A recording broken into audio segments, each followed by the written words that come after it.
Hi hello welcome to Anu mini vlogs. చూసారు కదా, మేమైతే ఉసిరికాయ పికిల్ వేసుకుంటున్నాము. దానికి కావాల్సిన పదార్థాలు వెల్లుల్లి, కారం, ఆయిల్, అదేవిధంగా ఇదేదే మా చెట్టు గులాబీ పువ్వు అండి. అలాగే మెంతులు, ఆవాలు, మెంతుల్ని దూరంగా వేయించుకోవాలి. అదే ఉసిరికాయ కోసం ఆయిల్ రెడీ అయిపోయింది. అందులో కోతి ఎక్కడ కనిపించింది నాకు.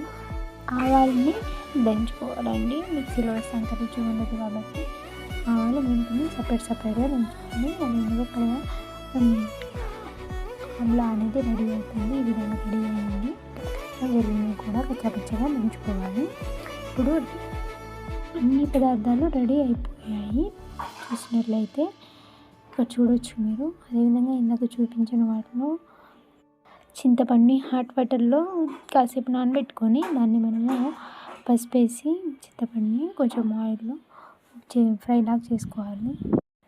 అన్నీ రెడీ అయిపోయాయి. ఇప్పుడు వచ్చేసి కారంలో ముందుగా మనం మెంతుల్ని ఆవాలని వేసి కలుపుకోవాలి. బాగా మిక్స్ చేసుకున్న తర్వాత కొంచెం ఉప్పు వేసి ఉప్పును కూడా మిక్స్ చేసుకొని, అలాగే వెల్లుల్లి కూడా మిక్స్ చేసుకోవాలి. సరిగా మంచిగా కొంచెం కలిసేటట్టు. అలాగే చింతపండు గుజ్జుని కూడా మనము అందులో మిక్స్ చేసుకోవాలి.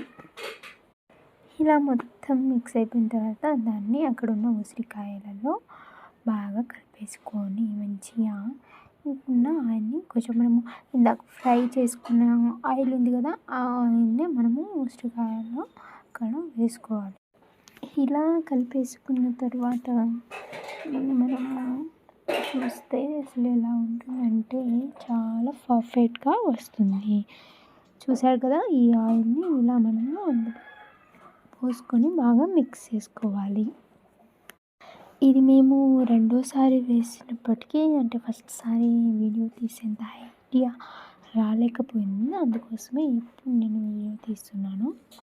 ఎవరైనా వేసేవాళ్ళు ఉంటే ఇలా సింపుల్గా ఇలా టేస్ట్గా ఉంటుంది. దీన్ని ట్రై చేయండి ఒకసారి.